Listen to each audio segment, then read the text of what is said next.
What's going on, y'all?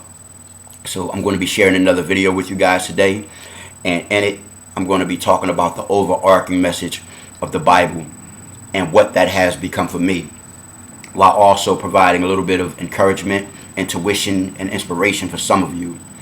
Now, at any point, if you enjoy the content of this message, feel free to like the video or subscribe by hitting that bell icon beneath, so that way you can stay on top of it when I provide new videos with fresh and interesting concepts.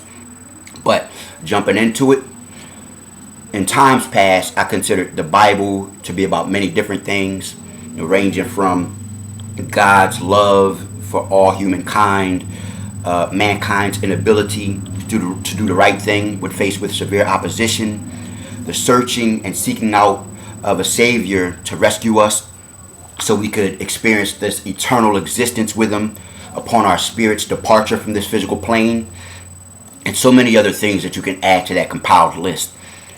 Some people even conjured up an acronym for Bible, basic instruction before leaving Earth, as a way to help offer further clarification to a complicated document. Now, what I found is that after many years of doing my own research, studying, and making my own mistakes due to being so grossly misinformed, was that the God fabric chose to reduce the concepts of the Bible to one thing for me, and it's this: correction.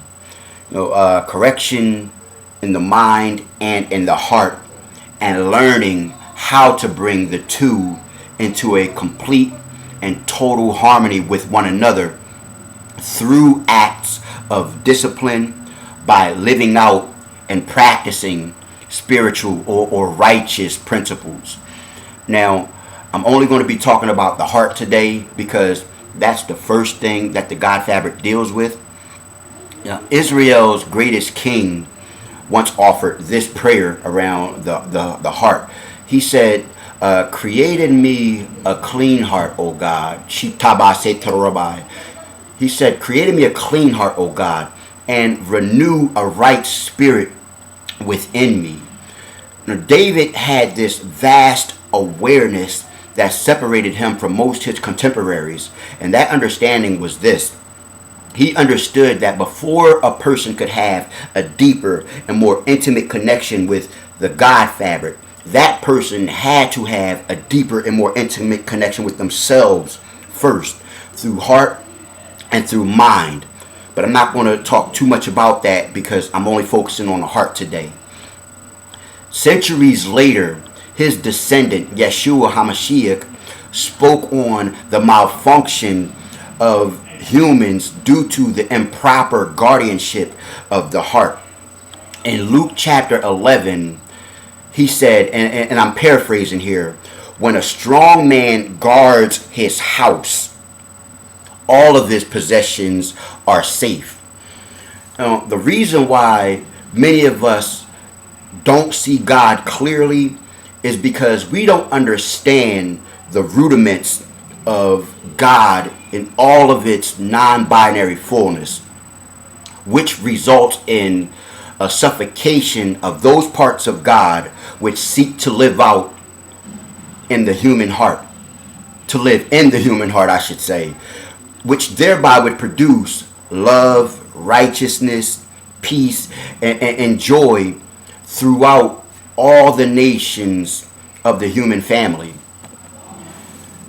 Yeshua, in the same chapter, explains why many people can't grow from one phase of life to another phase in life. And in verse 24, he tells us why this is so. He says, and again, I'm paraphrasing, when an evil spirit leaves a person, and if the word spirit sounds too spiritual for you, then feel free to replace the word with energy or behavior or some other word that better suits you. But when this thing leaves a person, it goes out into a deserted place seeking for rest. And when it doesn't find any, it comes back to the person, and along with it, it brings 7 other entities that are far more worse than it. which leaves the person in a worsened state than when they first began.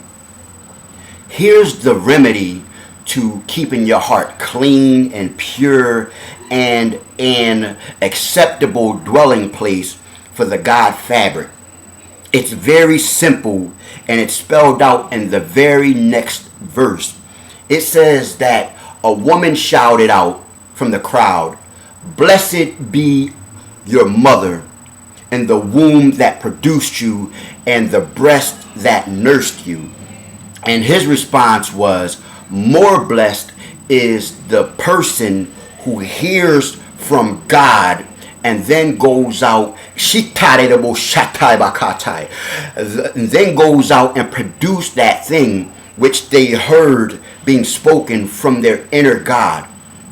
Now, you are constantly being spoken to from your inner God, and only you know what's being spoken. My question to you is, are you listening to that voice, or are you drowning out that voice because of fear? Or are you allowing another voice to suffocate the voice of your inner God? I'm done for the day. And again, if you enjoyed this content, feel free to like the video or subscribe to it. Now, if you have any questions or comments, I would love, for you to drop those comments down in the comment section, so that way we can get some sort of dialogue going on. But until next time, vibrate on the highest plane possible. Much love to all of you.